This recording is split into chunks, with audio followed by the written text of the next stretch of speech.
Welcome to the Salmon Runs YouTube. Enjoy the video. You start by confirming prerequisites.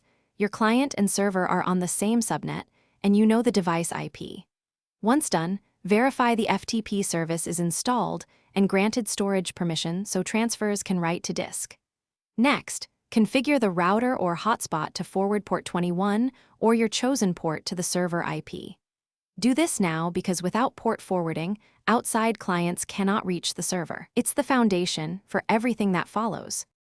You now focus on configuration and security, set a specific username and strong password, and turn off anonymous access so only authorized users connect.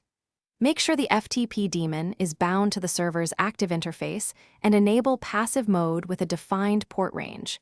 Passive helps through NAT and mobile hotspots. Then, enable TLS or FTPS if available and install a certificate so credentials and data are encrypted.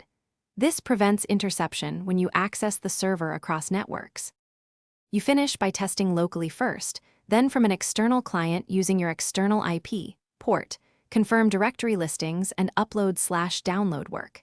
If transfers stall, inspect firewall and router logs, verify NAT loopback behavior, and adjust MTU if large files fail.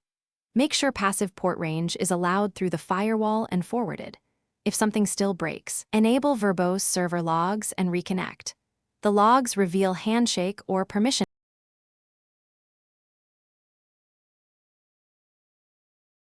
Thanks for watching.